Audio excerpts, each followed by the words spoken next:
Hi guys, today is mag-harvest na naman tayo ngayong araw. So tatlong house yung pipitasan namin ngayong araw, simula sa number 2 hanggang number 5. Tatlong house lang, puro tiyangi lang. Sigurado abutin kami ng tanghali nito kasi maraming bunga. Kaya hantay lang tayo magliwanag, madilim pa eh. Ang totoo niya, maaga talaga akong gumising niyan dahil inasikaso ko na muna talaga yung planggana niyan. Nilagay ko muna talaga sa pintuan habang hindi pa nagsisimula. Mga ilang oras na, nagantay lang talaga ako ng mga ilang minuto kasi sobrang dilim pa talaga, hindi pa talaga kaya. Kaya ganyan yung nangyayari sa araw-araw. Minsan talaga pag wala talagang ganong pitas yung ginagawa namin, nagkukusok, minsan nag-iipar eh. Kaya kasanayan lang talaga namin na ganito lagi. Medyo madilim pa, 6:50 na guys, mag-aalas 7 na. Minsan kasi talaga madilim pa talaga yung umaga, minsan maliwanag na. Magantay pa tayo ng ilang minuto, medyo maliwanag-liwanag na. Pero gumagamit talaga ako ng ilaw pag nagpipitas eh. Ayun oh, dilim pa kasi. Kita ko na agad yung pula, ang dami oh. Di ba? May kurma dito, gagamit tayo ng kurba pag maraming bunga. Ayun oh, kurma oh. Ginamit ko kahapon yan eh. Ngayon gagamitin natin. Kaya sa part na to, hindi na talaga ako nagdalawang isip na gamitin talaga yung kurma.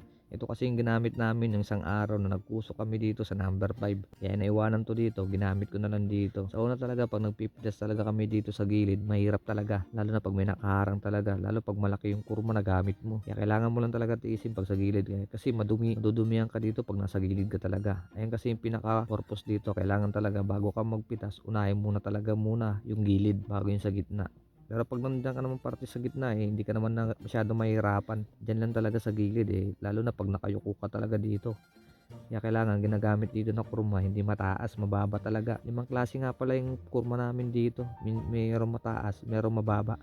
Kaya yung pinipili ko talaga minsan na kurma, ito yung mababa. Hindi naman kadalasan na gumagamit talaga kami minsan ng ilaw. Ilang minuto lang din naman yung paggamit namin ng ilaw dito. Hindi naman talaga umaabot ng isang oras. Kasi habang nagpipitas kami dito, unti-unti naman lumiliwanag. Hanggang sa hindi ko inaasahan na sobrang dami pala talaga yung bunga ngayong araw. Hindi mo akalain na ganito karami yung bunga dito. Isipin mo, kung wala kaming pitas ngayong araw, bukas pa sana kami may pitas. Kaso, nagsisimula talaga yung pitas namin mga ganitong araw. Minsan wala. Pero pagdating talaga ng mga karamihan ng pitas, lalo na pag marami ng bunga, sigurado bugbugan na naman to.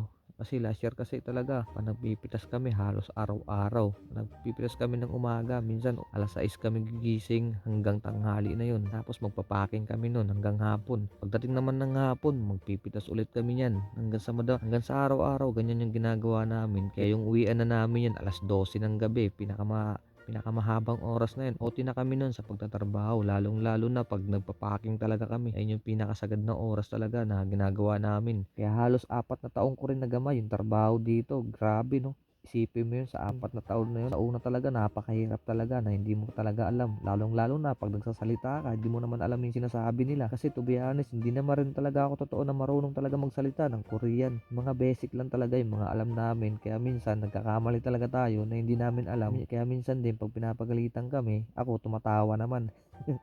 Kahit mali-mali na yung ginagawa mo, ikaw tumatawa ka pa rin. Pero alam mo naman sa sarili mo ano yung mali at tama. Tsaka hindi rin natin maiiwasan yun, yung pagkakamali sa trabaho. Natural yun. Tsaka natural lang dito na sinisigawan ka. Parang normal na sa kanila yun dito. Kahit sigawan ka, pagalitan ka. Pero ang kinaibahan lang talaga nila dito sa atin, pag pinagalitan ka dito ng isang araw, kinabukasan parang bati na ulit kayo. Parang ganun. Hindi na sila nagtatanim ng galit. Kung galit ka ngayong araw, bukas bati na kayo. Parang ganun yung ano nila. 'Di ba? Sana all ganyan, 'di ba? Kasi sa atin pag merong galit sa yung tao, puta magtatanim na ng galit sa iyo, di ba? Teka lang, paano tayo napunta sa usapan na yan? Pipitas lang tayo, dami na natin sinasabi. Kaya sa maghapon ito lang talaga yung gagawin namin siguro. Magpipitas, ganyan sa araw-araw pala ganito pala yung gagawin namin, yung magpipitas, tapos magpapaking. Kaya abutin talaga kami minsan sa isang araw, inaabot talaga kami tanghali talaga. Kaya ayun yung pinaka-maximum na ginagawa namin. Kaya kung araw-araw ganito yung ginagawa namin. Tsaka kung sa araw-araw nagpipitas kami, pag maramihan ng bunga, yung bunga niyan alam nyo ba kung ilan? Umaabot din to ng 150 yung pinakamaraming bunga sa loob ng strawberry house. Kaya minimum ginagawa namin sa isang araw, nagpipitas kami sa isang araw, minsan 3 house lang, umaga at hapon na yun. Pero pag marami na talagang bunga, yung maabot na ng 150 o 100 sa loob ng isang house na tray, umaabot ng 100. Ang ginagawa namin yan sa umaga, isang house lang.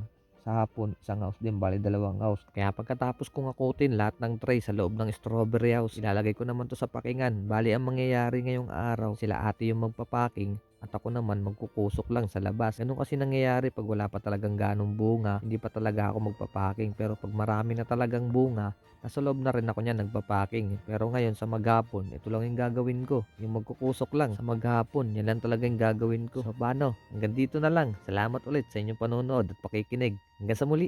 Paalam!